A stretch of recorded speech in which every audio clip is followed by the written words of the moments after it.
Hello and welcome back to the Corrective Culture Podcast. I believe this is getting very close to number 20 now. And we have a very special guest. I know I say that every time. This one's super special. Cyndi O'Meara, how are you today? Good. Special needs, maybe. Special needs guest. Yeah. Oh. Yeah, it's cool. It's like we were just saying years ago when I when I just started, like he shared a video on Facebook. That's what started my health journey, of a Paul Check video. And then I think shared something of Sheridan and you talk, and then I started following Changing Habits, and then I started just listening to your Instagram lives. And what I really wanted to ask you is, how did you get into not so much nutrition, but that style of nutrition and see through all the bullshit so long ago? You know what I mean? Because there's still so much stuff out there. So how did you know back then? Yeah, I was brought up like that. So my dad was a pharmacist who then became a chiropractor, and he realised the difference between mechanistic healthcare and vitalistic healthcare.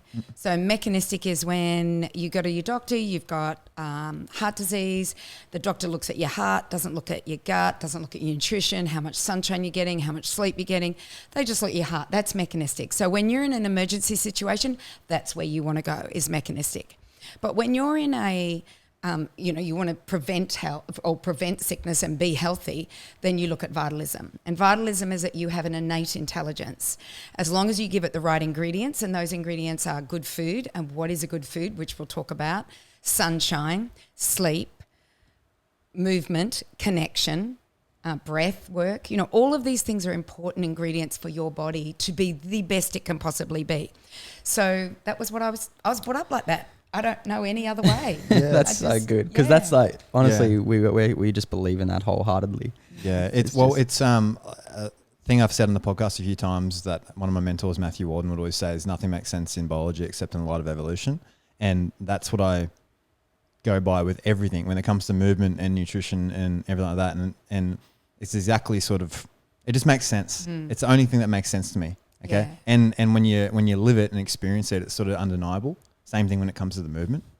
It does make a lot of sense, doesn't it? But what I wanted to talk about is, like, it's at the moment, I think there's a lot of things that make sense to us, but I'm seeing like a whole huge population that it's not making sense to me.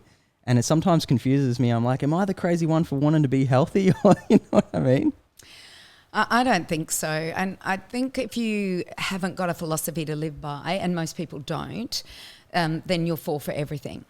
And so I learnt the philosophy of vitalism as I was growing up. So I'm 61 now, and I've never had an antibiotic, a pill, a vaccine, nothing. My father disagreed with what was happening in pharmacy. Thank goodness he did pharmacy, because he saw the result of it.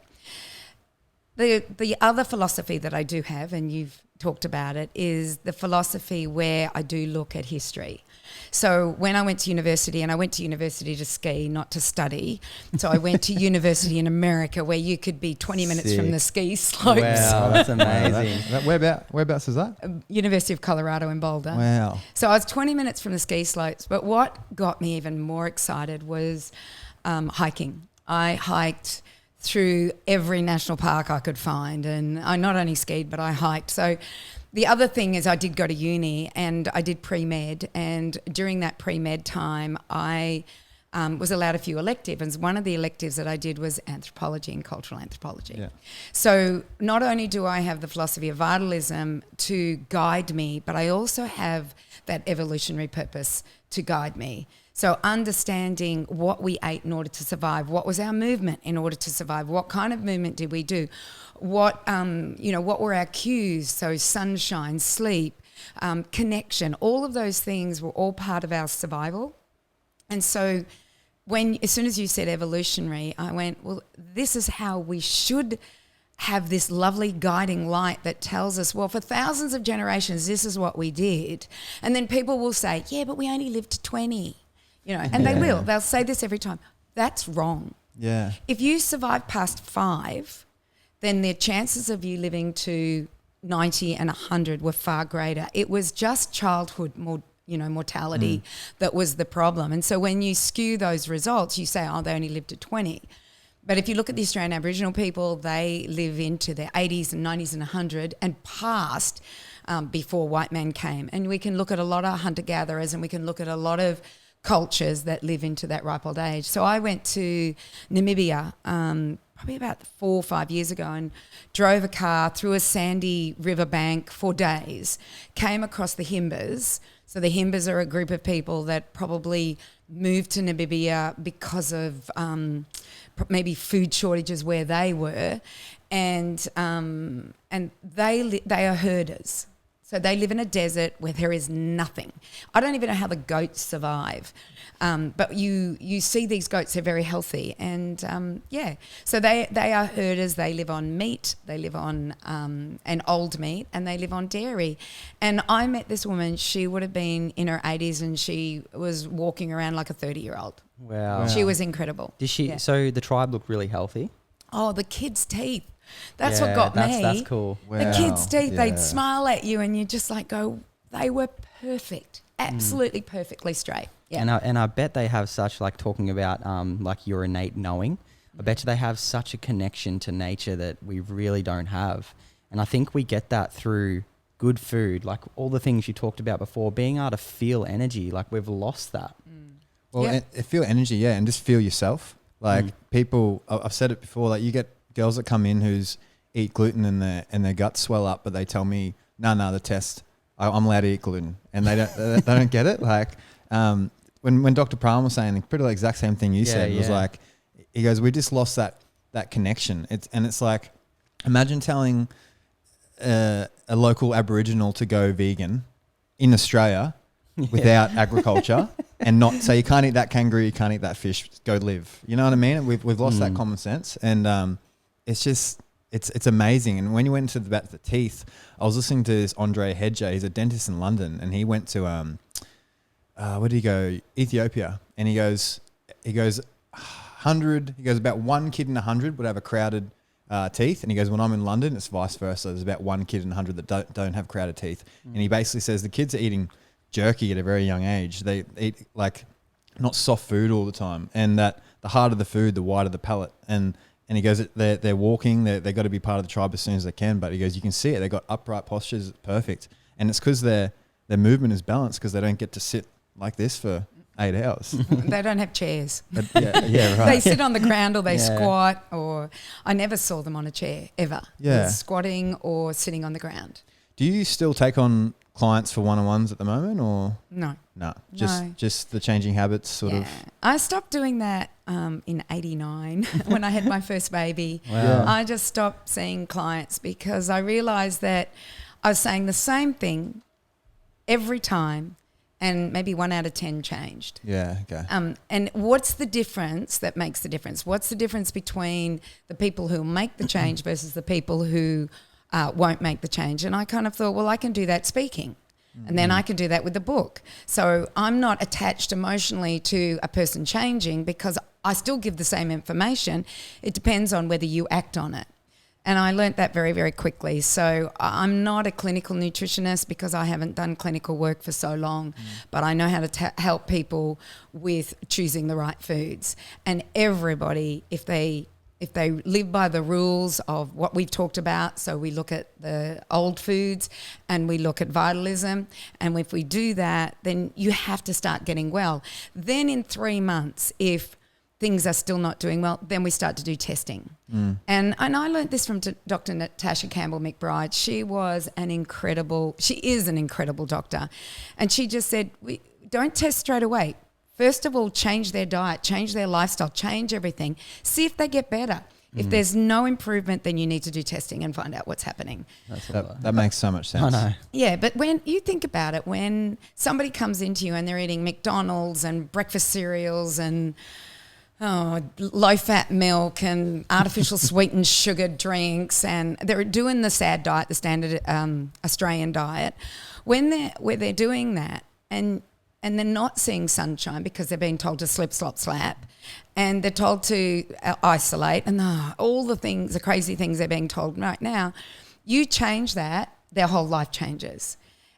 And more often than not, they become very intuitive about the foods they're consuming. So when they're eating all of those ultra-processed foods, they have no intuition as to what makes them feel good or what doesn't make them feel good, because they probably feel like crap all the time.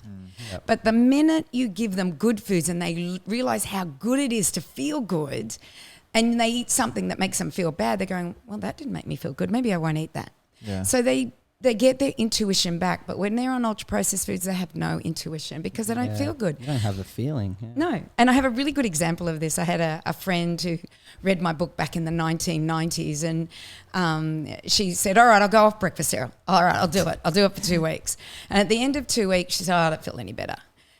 So she had breakfast cereal that morning, and she said what she did was she ended up couldn't put one foot in front of the other. She was so tired. Whoa. Yeah. Yeah. So she didn't realise how good she was feeling until she went back to doing the breakfast cereal, and then she went, oh, wow, I didn't feel good doing that. Yeah. That's the perfect explanation, and it really sings to me because I grew up on a diet, kind of like my mum had Coca-Cola in the house, everything was microwaved. Like I grew up on that and I had bad teeth.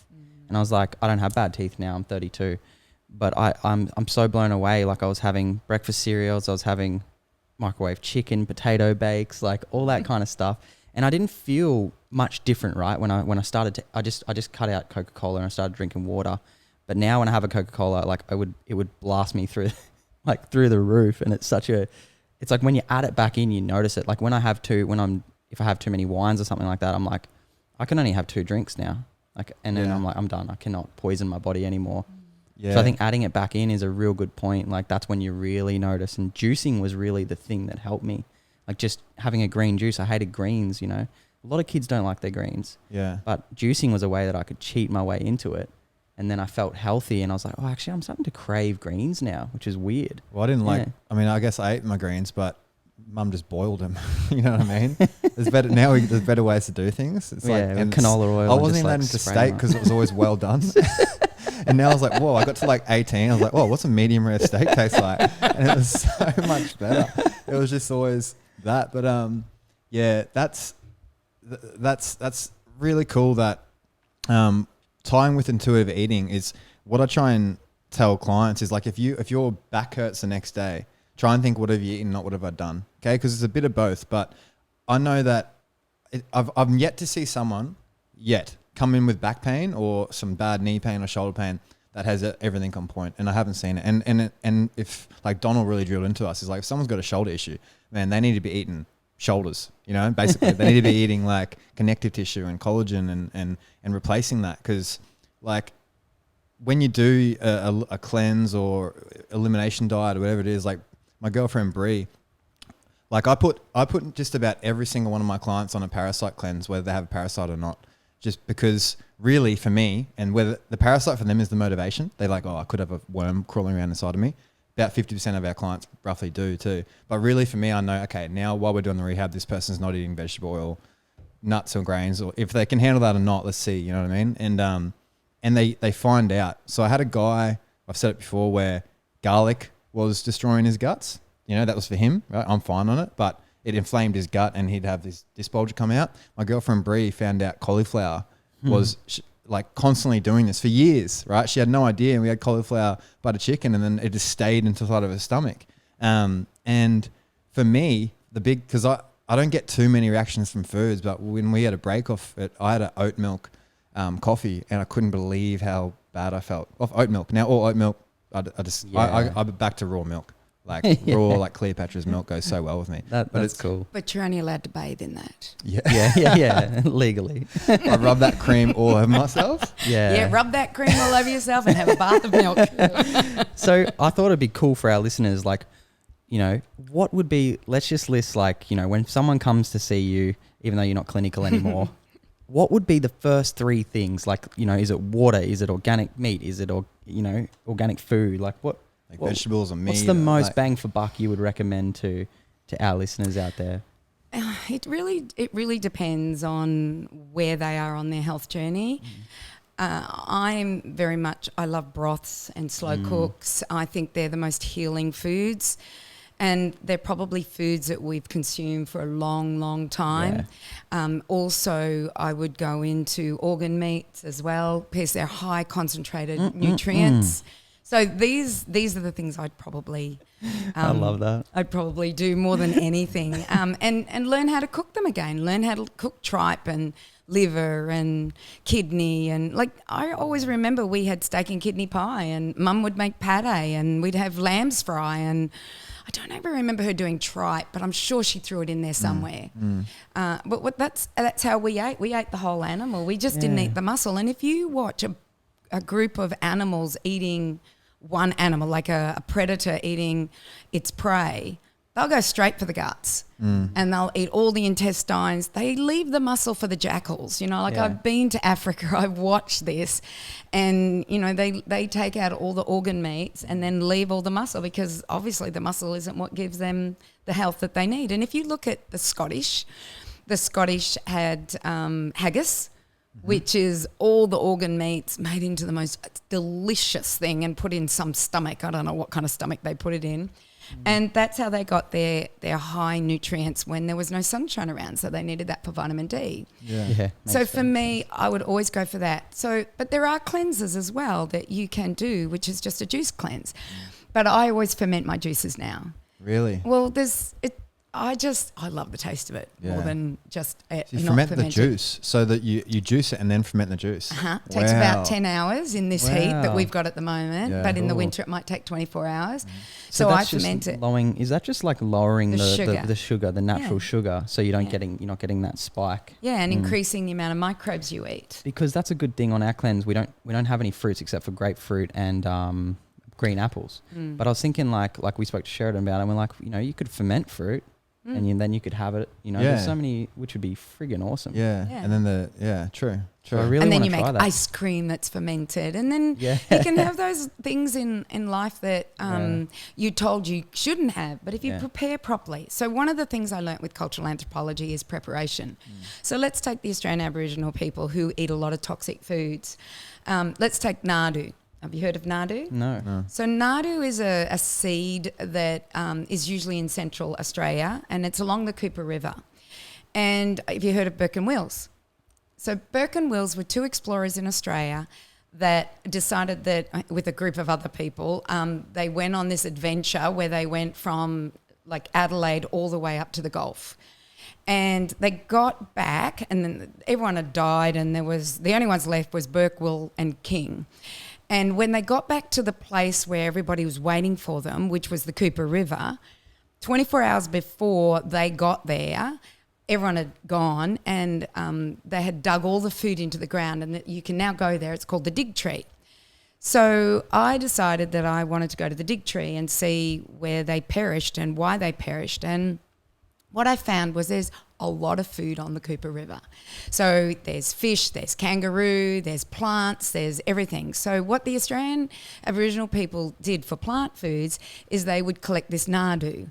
And nardoo, if you eat it raw, will slowly kill you, because what it has is an anti-nutrient in it that stops vitamin B assimilation, absorption and utilisation. So you would die of a vitamin B deficiency, which would be like rickets or, beriberi or pellagra or something like that. So over time? Over time. And that's if you kept eating it, or was it just if you just had it once? No, if you keep eating it.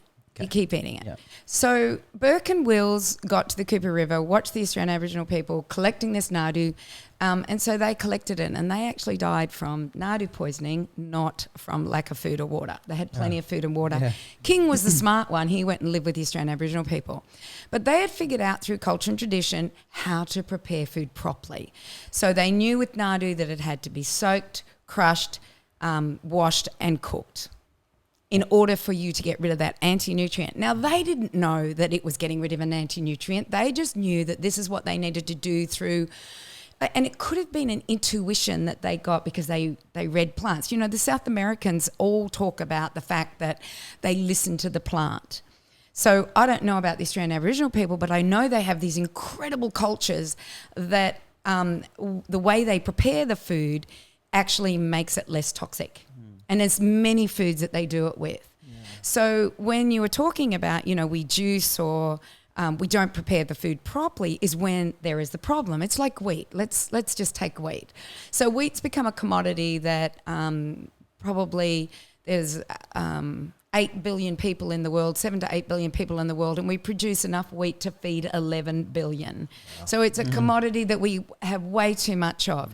And as a result, we use it in everything. And as a result, we make bread without doing the sourdoughs.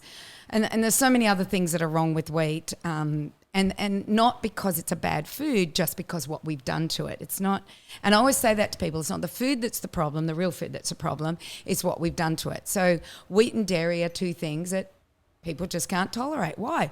Because of what we've done to it. Yeah. You know, we've created dairy that's homogenized, pasteurized, skim trimmed, rev shaped, done everything too, except leave it raw. It's actually illegal to eat it raw. That's why we've got to bathe in it. Yeah.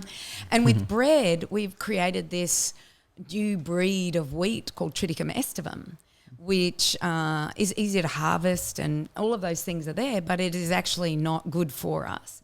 But if you go back to your einkorns and your emmer wheats and your corazans and your kamutes and your sprouts, then they're far better for you. But they have to be prepared properly. They have to have a long sourdough. And that's the way we did things through culture and tradition. Now all we do is eat ultra-processed foods. And these ultra-processed foods just dismiss all culture and tradition, and no wonder we are intolerant to plants, intolerant to everything. I'd like to give you an example of what happened to me, because you talked about sore backs.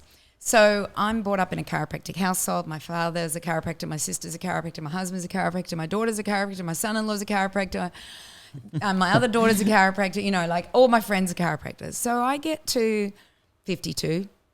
And I've got a sore back, and it is a constant ache. If I walk, I have to stretch it out. I cannot stand for long periods of time. And I stupidly put up for this for 18 months because I'm trying to figure out what is wrong. X-rays aren't showing anything that's bad. I'm being adjusted. Everything is working well. Then I start to get a sore right hip. So to the point where I'll be sitting down like where we are now, I get up and I'm in so much pain until I warm it up, and then it's fine. I start to get tightness of my throat, my skin, my hair I can't grow, my skin gets really dry, and I'm thinking something's wrong. Yeah. So after putting up with it for probably 18 months, not needing painkillers or anything like that, just putting up with the decay. And somebody would say, oh, it's just menopause, Cyndi, that's what you're going through. I thought, no, I'm not putting up with this. So I then did an elimination. So I eliminated back to the hunter-gatherer of the winter of the hunter-gatherer. Lean meats, not a lot of food available, not much fruit available, maybe some winter fruits, but that's it. So citrus and apple, as you guys were talking about. And I did only greenery, maybe a bit of broccoli because it's a winter food, cauliflower, asparagus, and meat. That's all I ate, but low amounts. So no more than 100 grams of meat, so that I was putting my body into ketosis, but I was also eliminating fat cells. So fat cells is where we hold toxins. Yes. So in 7 days of doing that, and I've lost 4.5 kilos in 7 days. Now, you cannot lose that in fat because your body will only release around the 2.5 to 3.5 gram, 250 grams to 350 grams, depending on how much you're eating, because that's all you need, 3,500 calories in order to survive. So it'll only release what you need to survive. So to lose 4.5 kilos, that's water. That's inflammation. And I'm walking with my friend, and she's doing the program with me. And she says, we've just done 8K and you haven't stretched once. And I went, oh my gosh, my back doesn't hurt anymore. Yeah, it always happens like that. Eh? And it was like that. And then I sat down that day and I got up and I went, my hip doesn't hurt anymore. About day 10, I am driving through the mountains, and I get this unbelievable happiness. I felt one with nature. I know you're thinking I'm on drugs, but I'm not. It's Santori, yeah. Oh, it was incredible. And I am going, everything was clear and there was this incredible clarity, and I'm I am on cloud nine like there's never been before with me. And I ring my friend and I just go, I don't know what's happening, but this is the most incredible experience of my life. So what I'd done is I'd gone into ketosis. My brain had gone into absolute clarity, and I just had this sense of freedom. Continued doing it for 3 weeks, lost 9 kilos, never gained that back again because I realised what I was eating that was causing the problem. So I started to slowly introduce foods back into the diet, and on about day 10, so I'm now been on this program, say let's about 5 weeks, I am at Woodford. So this is between Christmas and New Year, and I took food for breakfast and lunch, but I didn't take my dinner. And I'm thinking, what do I choose? I don't want to eat a vegetable oil because we'll talk about vegetable oils, but they are the worst. Anyway, I'm looking for food, and there's Gopal's is there. So I think, great, I'll eat at Gopal's the vegetarian. And of course, I eat the legumes and I eat the bread. The next day I wake up with a sore back, sore hip, gained a kilo, and you can't gain a kilo overnight. You just can't. It's water weight. And my brain's gone into fog. And I went, what did I eat? And it was the wheat. It ended up being the wheat that I ate. And then, of course, I did a 2-year research on what is wrong with wheat, and then did a documentary, What's with Wheat, because of it. And I've never eaten wheat since. And I have more flexibility. Yep. I have more energy. I have no aches and pains, not one ache and pain. Yeah. But when I eat something that I don't really know all the ingredients to, even though I ask the next day, it's no longer my back, it's my little finger. So it's the joint in my little finger. And I just go, what a great pain teacher. That's interesting. Yeah. So cool. That's awesome. The pain teacher. That's your teacher. Yeah. But we got to listen. Yeah. We have stopped listening to our body. Instead, what we do is that we go, I've got a sore back, I'll take an anti-inflammatory, or I'll take a painkiller. Where my dad taught me, pain is there to tell you something. So I just got to finish with this story. Definitely. So there was one ailment that never went away, and that was an ailment that I had been getting for 20 years that I knew how to nip in the bud as soon as it happened. And that was migraines. So I would get them on the first day of my cycle. So I knew it was hormone related, but I could never figure out what was causing it. So about 2 years after I've done the first protocol, I'm still at 60 kilos. So I'd gone from 69 to 60 kilos. I thought, maybe I need to get rid of the rest of my fat that I didn't get rid of in that first place. So I went back on the protocol. For 2 weeks, I lost nothing. Not a thing. So that means I was very toxic and my body was not prepared to lose that weight. But if you push and push and push your body where it has to use that fat, it has to use it. So on the 3rd week, I lost about 2.9 kilos in 1 week. And I also had the worst 5 days of my life in migraines. So 2 days I was in bed, maybe 2-3 days I was in bed, and then I was able to cope. Never had another migraine again. Wow. That was the end of the migraine. So what had happened is that my body had become toxic in some way, pushed it away in the fat cells. Remember, leptin is your master hormone. It is made by your fat cells. So as soon as my cycle came up, leptin was produced to say, hey, this is what's happening. Day 1 of the cycle, hormones come in, and I just think I was toxic and my body was doing the wrong signals. So after that, I've never had a headache. Not a headache, not a migraine, nothing. And so sometimes you have to push yourself, and I really had to push myself on that time, and it wasn't nice. I can tell you that. Yeah. Well, you owned. Sorry, go on. Like you owned it. You know what I mean? And that's, you know, if you go into Jung's work of child archetypes and victim archetypes, and that was you just stepping into your wise woman archetype, like, what's wrong with me? Let's figure this out. And that's so rare. It's so rare because, you know, we get people in that want me to fix them. And it's like, I'm not doing nothing. I just say, probably do this and this, but it's up to you to do it. And it's hard work. But that's amazing. It sounds cool, and it sounds similar. I have, when I first got into these diets that I was doing, which is just the parasite cleanse. So it sounds very similar actually to what you would have done. And the first I do it for 5 days. I'd cry my eyes out because I was so mentally drained. I'd go get a burger and I'd eat the burger and I would cry because my hormones were so out of whack.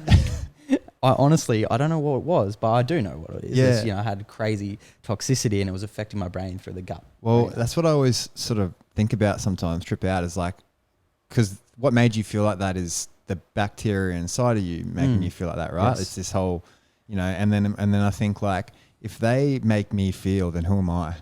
Like if these bugs control me, then who am I? Am I just the new ones that come through or what? Like, I don't know. Well, you're changing your whole being. Yeah. And I think emotionally too, it's a massive thing. Like I was brought up on crap food.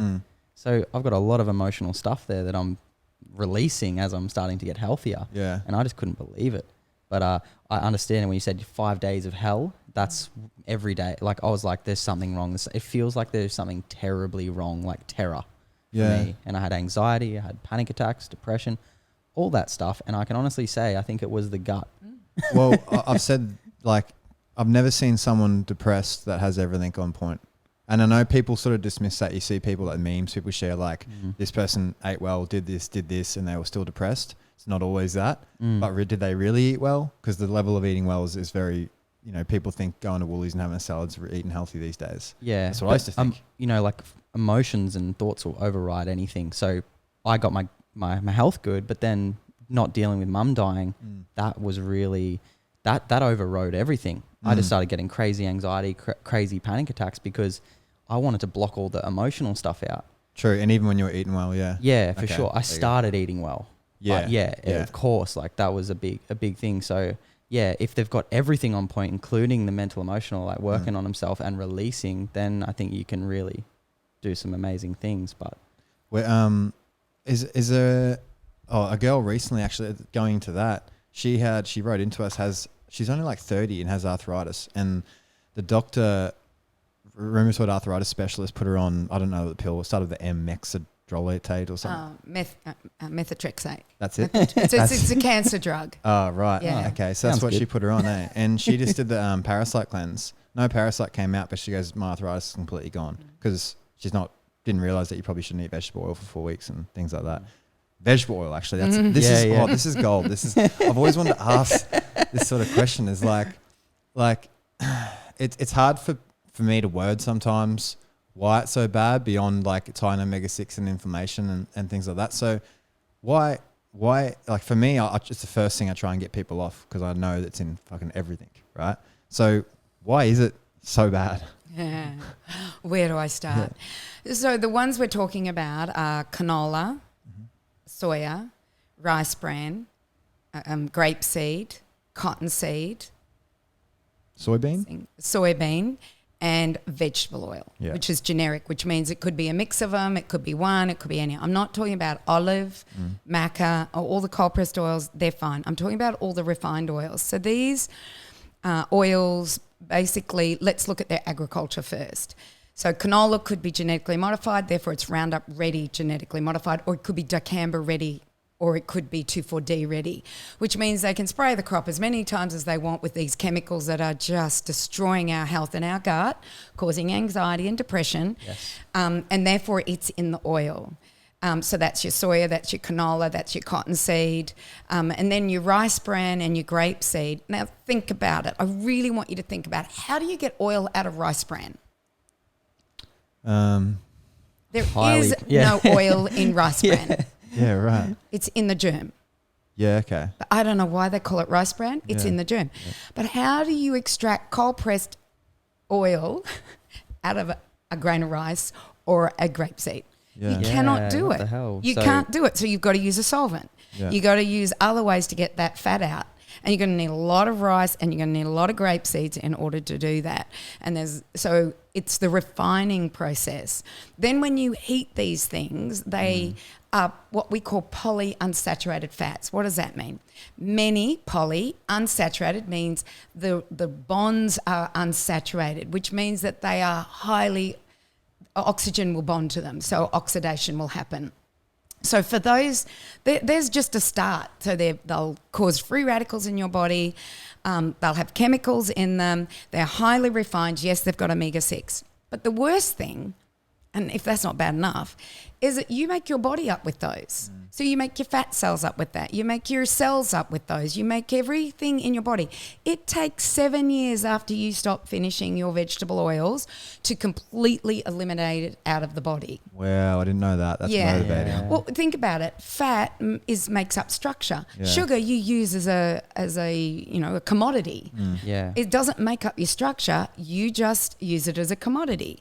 So when I hear, sugar's bad and nobody's talking about vegetable oils, I'm like going, you got the wrong thing. I'd rather take a tablespoon of white sugar, not that I would do it. Let's take Rapadura sugar or honey or maple syrup that's organic. I'd rather have that than take a tablespoon of canola oil. Oh, Yeah. without Or a doubt. any of them. And So when you eliminate that, it's a slow process, but you start to get better. You can't just eliminate it for a week or 2 weeks. You have to eliminate it for life. Yeah. I thought it was really like, do you think it's connected to a lot of these, because they're saying like Alzheimer's and stuff is really like an autoimmune disease of the brain now? Do you think it's linked to? I think Alzheimer's, I think the etiology is all-consuming, and I think that that's part of it. But I also think that, the aluminium that is being injected into people, the aluminium that's in the air, the aluminium that's in our food, the aluminium that is everywhere. We know, like if you look at Christopher Exley's information, he is just brilliant. He's been studying aluminium for 35 years.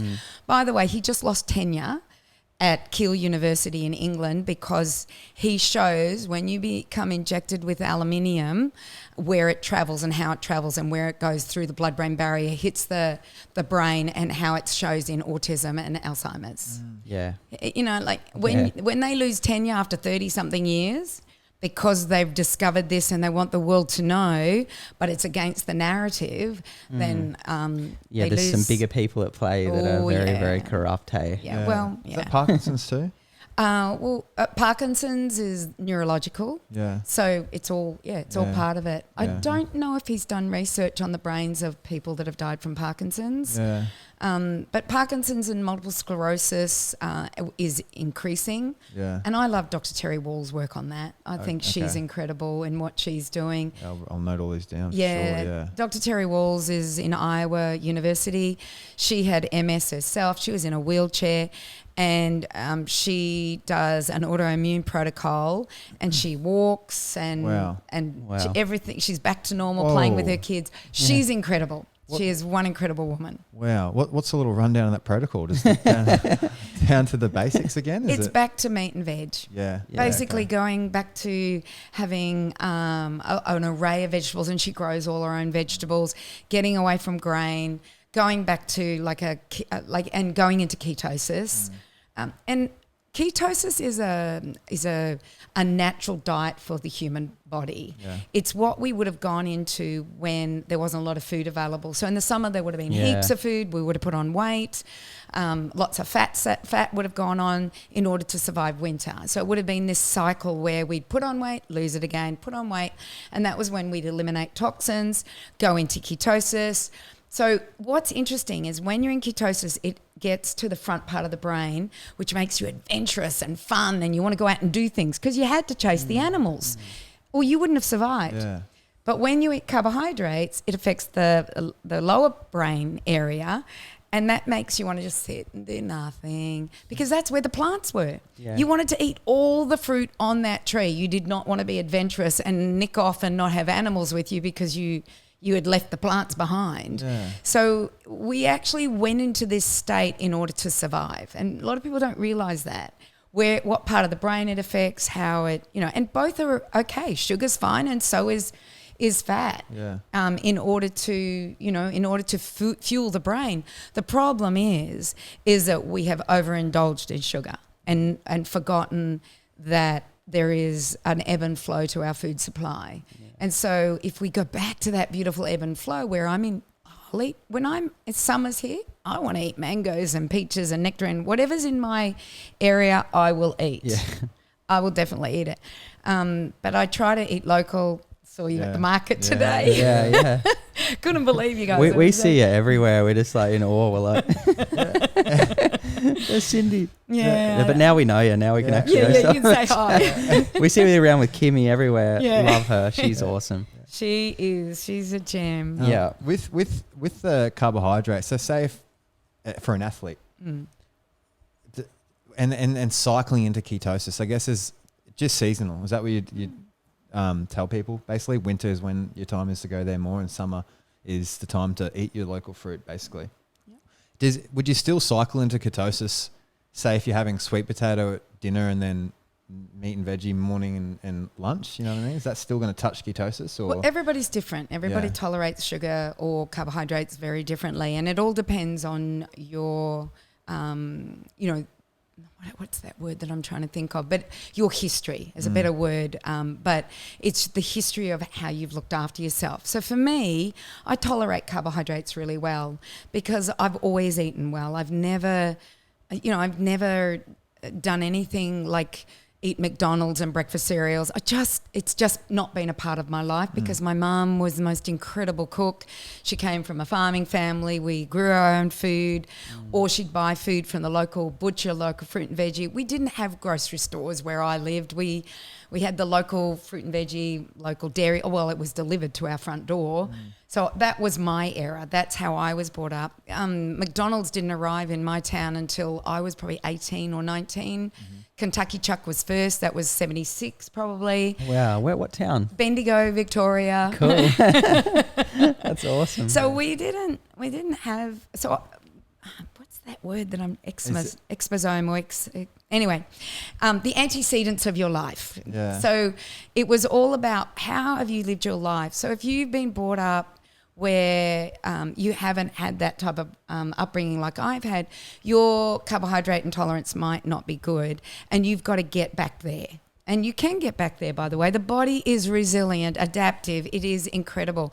Think about what we've had to adapt to. Think about the cultures around the world.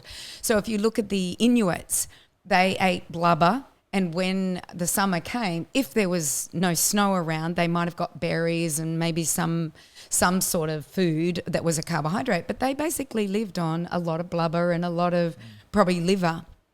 But if you go to the Papua New Guineans, they lived on 90% carbohydrates. So sweet potato, 90% carbohydrates. I didn't know that, yeah. And 10% was insects and rodents. Wow. They don't have wild game. They didn't have any of that.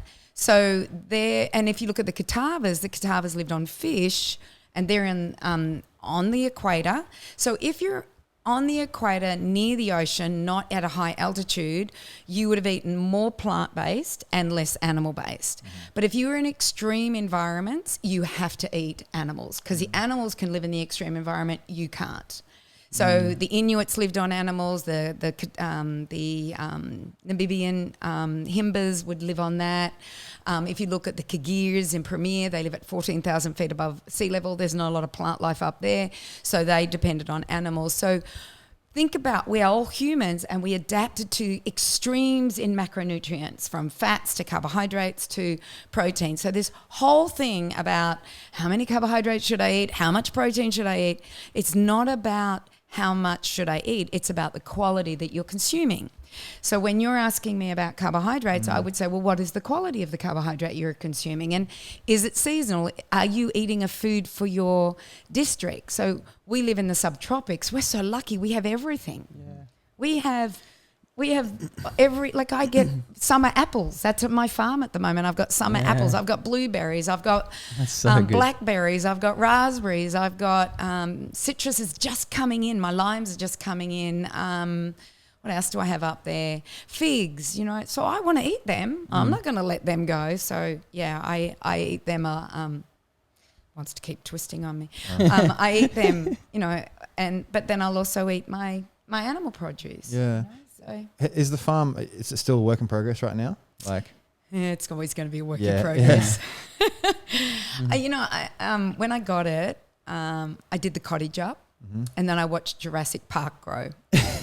Sick. It's just with this humidity and the amount of rain, because I bought it in the April, did the cottage up. It took me quite a few months to do the cottage up, and then I would walk through it, and at one stage I couldn't even walk through it because everything had grown in it, and I thought, what have I done? I bought this 60 acres in the hinterland of the Sunshine Coast, and all I can do is go to my cottage and just watch Jurassic Park. And so I used to get people around and people would say, oh, well, we could get goats in and then what the goats don't eat, we'll spray with Roundup.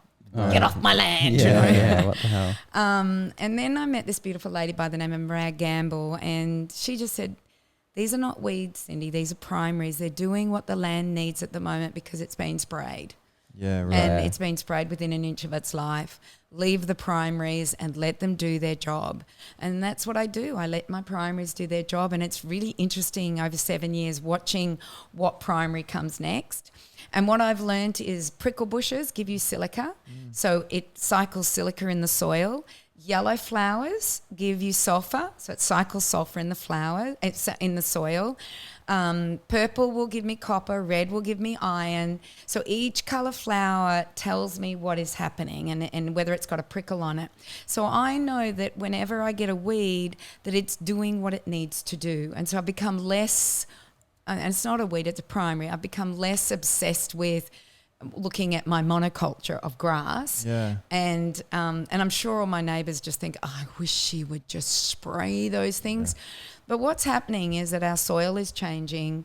Our cattle just grow so well on it. You should see my plant life. Yeah. Like I do syntropics. I do multi-crop pastures. I do natural sequence farming as well as regenerative farming. And so we do this beautiful. We help the land repair. So especially the ecology of the land, because Roundup will kill the ecology of the soil. Yeah. So just like you need microbes. If you've got the wrong microbes, you're going to grow the wrong hormones or neurotransmitters for your brain. You'll get anxiety and depression, and just that will happen to the soil. So if you don't give it a good ecology, you're going to have to keep spraying and spraying and spraying to get rid of any weeds that might come up because you think they're weeds. But what the ecology is saying, I need that to get the sulfur or the silica or the, the iron or phosphorus or nitrogen fixes or whatever it is that I need. So in 7 years, I have learnt a lot. It's been the biggest. But you know what I realised? The soil is your gut. Yes. Yeah. If that soil is healthy, it will give you healthy food. And that healthy food will feed your gut and your anxiety and your depression and because you think about it, your soil in your gut produces 90% of your neurotransmitters. So if you've decimated it and you're feeding it white foods, you're feeding the pathological microbes that are not giving you the neurotransmitters you require in order to have a healthy brain. That's amazing. That's Paul talks the weeds are your farming report card. So it says there, you get it, and exactly how you said then. And there's a really good video on YouTube. I feel like you'd love it. It's called Dirt Facts. It's Paul doing remember that? Yeah. It's like a 16-part YouTube 14-part story of dirt facts nutrition, but it's all about dirt, soil, and just concepts exactly like that. How the soil is in your gut, how water in your body is the same as water is the connectivity of the electrical current for soil, and it needs water to transport electrical current, the same as our body. Yeah, and animals, like I feel like the soil, like animals and plants are not separate. Yeah, that's the coolest. Like there is so many animals in the soil, and they're everywhere, and it's a massive living thing. Look at the sand. So really, I don't want to be against vegetarian or anything, whatever. But it's ignorant to think that it's not the same thing. Yeah. I just think it is. It's one living thing. Well, plants eat meat, right? Yeah. But if we go back to culture again, let's go back to the cultures. Yes. So there was one culture that has survived for 5,000 years as vegetarians. Wow. Yes. But they lived on the equator. They were Hindus, and the cow was sacred. Okay, yep. So they still ate dairy. They still ate the produce of the animal. And they use that animal for all their ploughing and the manure and the fertilization and everything like that. So I have never, ever come across a culture that was vegan, ever. Yeah, it doesn't make sense. It makes no sense to me whatsoever. And in actual fact, and this is me being as truthful as I can, if I can't see a culture that has been vegan, then I'm never, ever going to tell you to become a vegan, ever. Yeah. Vegetarian, go for it. See if it works for you. Yeah. But there's no culture that has survived. And if you think you can survive on ultra-processed meats, which are fake, ultra-processed dairy, like your oat milk, if you think you're going to survive on that, It's just an ultra-processed food.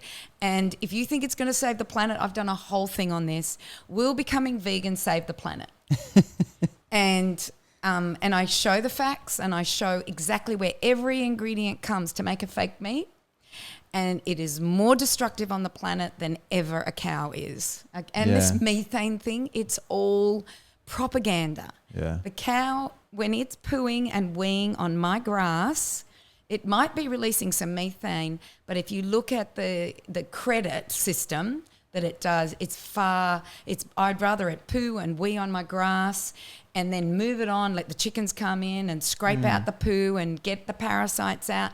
And the difference that those animals make to my produce is quite incredible. I've just done a huge ginger patch, and the only thing that's been on that patch before for 7 years is cows and chickens.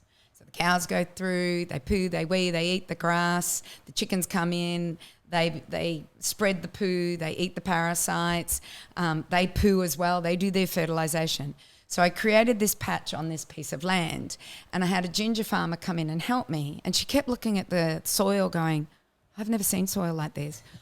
I can't even imagine what this ginger is going to be like. This is mind-blowing. And she said it every half an hour as I'm putting another ginger in and another ginger. She's going, oh, no, I've never seen anything like it. That's amazing. Well, you just let it do its thing, eh? Yeah. Just let it do its thing. Closed organic cycle, eh? Yeah. Just healthy. Yeah, it is. That's we'd love to come out and have you show us, like, just fully inviting ourselves to your house and like just show the people, like, just film, take that camera out and just show us around and show us. I think it's important Let's for do it. people to see it all starts with the soil. Yeah, and see it just so it motivates just some like- people out there. Because I just tell people to start with a compost bin, And I one of the old houses, I just got my wheelie bin, sawed it in half, drilled holes in it, told the council someone stole my wheelie bin, so a new one was there the next day. Don't let the public know that that's what he's done. Yeah. And I do drink the bath milk, by the way, guys.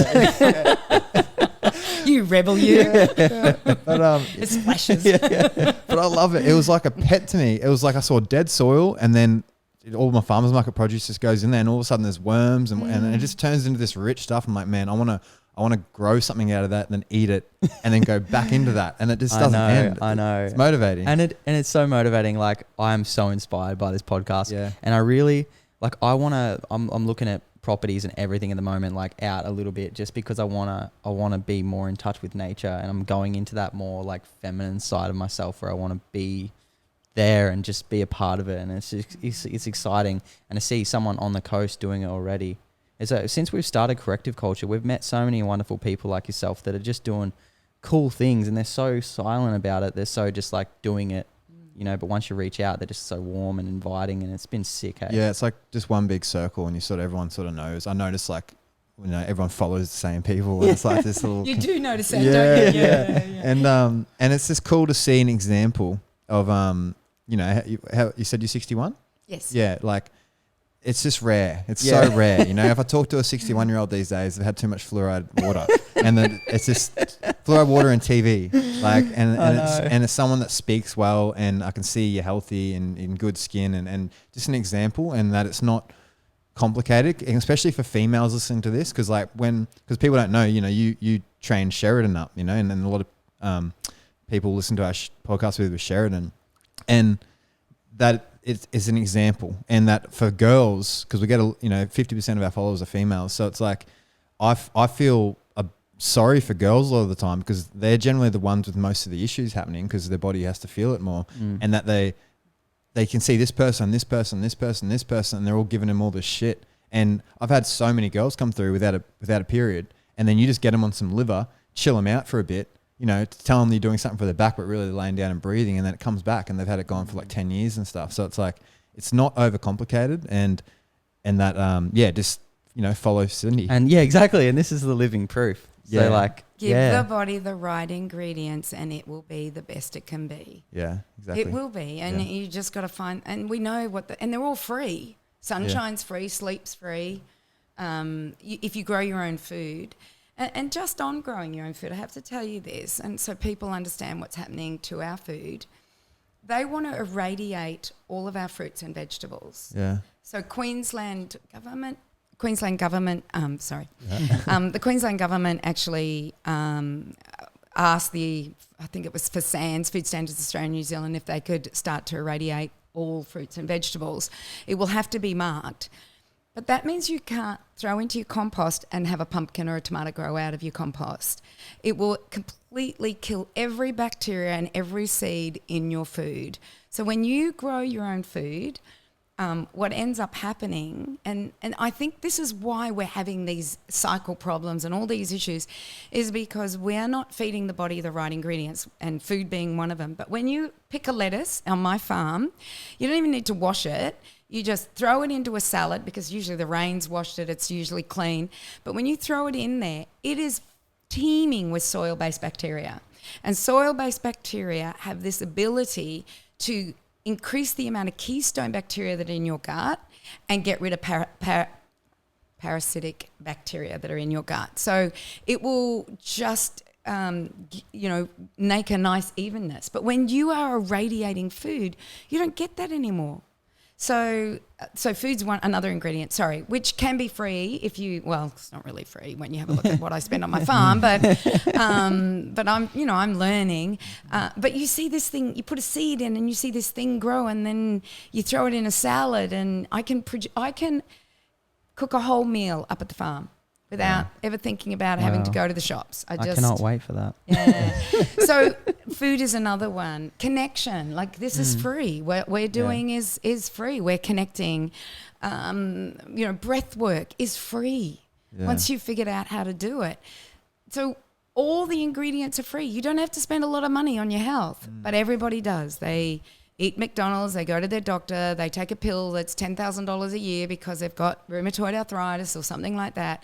And that's just the way our healthcare system is at the moment. How do we change it? Well, I've become friends with Dr. James Mukey. I don't know if you know Dr. James. Yeah. So I've become friends with him, and he wants to change it from the top. Yeah. Wow. And I go, good luck, James.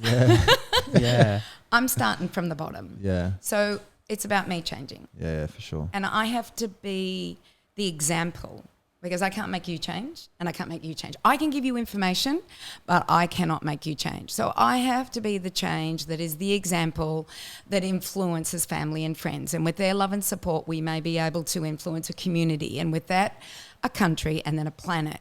Because I've tried to change a tuck shop for 17 years and I didn't do good. And I take my hat off to James. I think he is incredible, because he's trying to get to the dietary guidelines. He's trying to change it from there.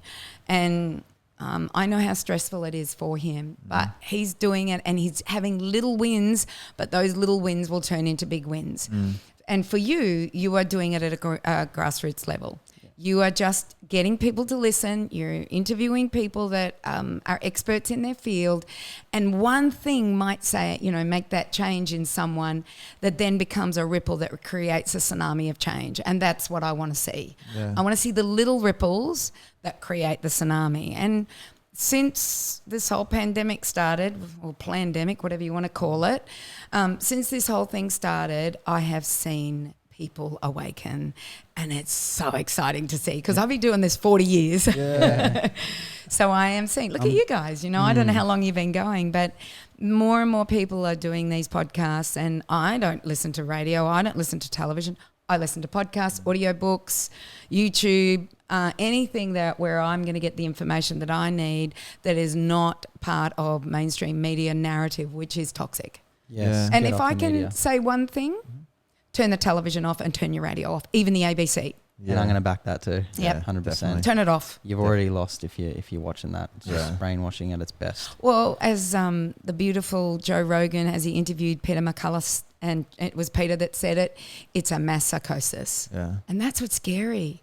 And it's like so they're in a deer in headlights, and they're scared of Omicron, which, anyway. We could go down that path, but let's not, because we've been having a great conversation about it. I just think people need to turn it off, because that's where the fear is, and fear will drive people to do crazy things. And now they're creating fear in businesses for fines, And when we Yes. stop that fear and you turn everything off and you become, I just get in my own little world on my farm. I have no Yeah. idea what's happening in the world. Yes. And I don't care because there's nothing I can do about it. Yeah. Nothing. Yeah, Yeah. and people really need to hear that right now. Like, that you can always. I posted something the other day about like, there's all this crap going on, and I've been feeling the effects of it lately with this big job that I have, and you know, you're supposed to be vaccinated and all this crap. And I just thought, you know what? Like, if I go inward into my heart, I don't feel that. And I was like, so how do I go into my heart more? And I thought, you know, what you're talking about right now is what people really need to hear, because it's so easy to feel the effects of what's going on right now. And it's been really challenging for friends and family and Christmas time and things like that. So, and there's not a lot of people talking about it. Yeah, well, it's like they think they're changing my life. Everyone's like, they're taking this away from me, taking this away from me. They haven't taken nothing away from me. My life's still the same. I'm still going to the shops. I'm still going to the markets. Yep. I just haven't worn a mask and no one's really pulled me up on it. You know what I mean? So it's like I just can't go to Bali. That's what's changed for me. I can't go to Bali, but I probably can if I. But you can. Yeah, yeah. My daughter left 3 months ago now and went to Spain. Oh, right. Okay. Awesome. There you go. No need for any medication whatsoever. No need for any test whatsoever. She just walked out of Australia. She had to get permission. Yeah. Yeah. But she walked out and went to Barcelona to live. Wow. Okay, cool. I like Barcelona. That's too. so cool. Yeah, yeah. Yeah, That's so cool. The thing is that you're told something and you think it's true, but when you really start to look at it, you go, well, hang on, I can go there. You know, there is a way that I can get there. I don't know how you do it, but there is a way to do it. Yeah. And no government's going to tell me how to keep healthy or where I'm allowed to go and where I'm not allowed to go. Yes, I have had some restrictions put on me, just a few, but I choose to see them as time for home, you know, time for me to spend more time on my farm. FaceTime's brilliant with my daughter, but I'll probably see her next year. I don't see a problem with not seeing her next year. Yeah, true. Yeah, I feel like you're this sort of girl that sees a problem and just looks for a solution. Yep. Doesn't let it happen. Yep. Yeah. Like I said with the packing thing. Thanks for calling me a girl. That made my day. No, it's made my year. Yeah. Well, if you're on the phone, like, your voice is very young. Yeah. It's like people would have heard at the start, like, what? What's how old she say? Yeah. But yeah, I know. That's why it's cool, and you're an example of the queen archetype for other males and females to look up to, whether queen or king. You know what I mean? Yeah. And it's cool. So thanks for having you on, and we'll definitely do a video, and we'll show you guys a farm and show you how to do it. Yeah, Well, you for can show me how sure. to do Well, it. I've been Sounds surfing good. with your son quite a bit, so yeah. Well, we'll definitely do it. Yeah. I just have one thing to say about, Yep. you know, what we were talking about before with regards to going inwardly and, you know, and not having all that outside. So depression is looking in the past. Anxiety is looking in the future. So where do you need to be? Yes. In the present.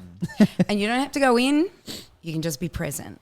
Yes. And that's what I do. I just stay in the present because I don't know what my future's going to be, whether this was happening or not. We have no idea. We are only able to control what's happening right now. And the past is past, you know, and see it differently. Look at it very differently. Like if something bad happened to you, you go, well, if that didn't happen, then this wouldn't be happening and I wouldn't be doing this. And then, you know, and you can see death that way too, like the death of a loved one, like your mum. And I look at the death of my mother and my sister and my father, and I lost my mum and sister 5 months apart. And I saw that as my growth in spirituality, which I never really had 16 years ago. And then the death of my dad, which was only 3 months ago, I actually see the greatness in that. Me too. Absolute greatness in that. Me too. So we stay in the present. We don't look at we redefine our past if that's what we need to do to not have depression. And why look at the future? Because we have no, like tomorrow I could, you know, I could walk out somewhere and something exciting might happen. We don't know. Just be prepared. But hone your skills like a lion Yeah. or a lioness. Yes. I love that. That's amazing. cool. Well, Rami, the dog you met, is named after Ram Dass, and his famous quote is "Be here now." So that's why it's called that. He's a little reminder. That dog is there now. Yeah, I know. And I love it. Like I really look into death because I just find it fascinating. And, you know, watching my mum die a horrible death, I was like, I need to figure out why I was so afraid of it. And when you look into death, you really get some big answers about life and living in the heart, in the now. It was beautiful. Yeah. Thank you. Cool. Thank you so much for Thank coming you. on today. And we will have you on again. Yeah. I'm sure. Changing Habits, Cyndi O'Meara on Instagram. The book, What's with Wheat? Well, the documentary is What's with Wheat. Yeah. The book's Lab to Table. Lab to Table. Nice. Yeah, stop being a lab rat and start making better choices for your table. Do you have any cooking books or anything out there? I've got heaps of cookbooks out there. Oh, nice. Yeah, nice. just get the latest, because that's the one that's on the... Yeah. I just keep cooking and keep trialing and... Do you have courses, like online courses for people? Yeah, or the things nutrition like that? course. 'Cause I'll I probably do. one. Yeah, I do have a nutrition course. So many people would say, well, I want to know what you know. And I'd say, read the book. But they wanted like a formal, certificate or something. So I created the Nutrition Academy. Yep. And there's a 12-month course. So the beginning is, the first 2 modules are anthropology and cultural anthropology and vitalism. So you do a whole 2 modules, which will take you a good 2 months. You do a whole 2 modules on that, so that you have grounding for what we then talk about, like cholesterols and salt and immune systems and natural immunity, that dirty word so you learn about all of these incredible things, but you need that guidance, that philosophy, that understanding of cultural anthropology in order to move forward. So that's my year-long course. I also do the microbiome, so understanding what's happening in your gut and how it affects your brain and your physical body. I also have a short nutrition course, which is the Introduction to Nutrition. We have the Incredible Edible Garden. So if you want to learn to garden, we have that going. And soon we will have more and more courses. We've got a registered training organisation. And what I want to do is I want to teach all of the things about farming as well. So for farmers to come and learn regenerative farming, natural sequence farming, syntropic farming, multi-species cropping and pastures, as well as biodynamics. So Wow. that's my aim. That's Steiner. changing the world. Steiner. Yeah. Yeah, that's cool. Hell yeah. Well, I'm going to look into that too. Definitely. That's Definitely. cool. Yeah, we recommend it. We definitely recommend it. I've had Yeah. people that have done it and they back it. Yeah. Yeah. So that's cool. Sick. All right. All right. Much love, everyone. Catch you soon.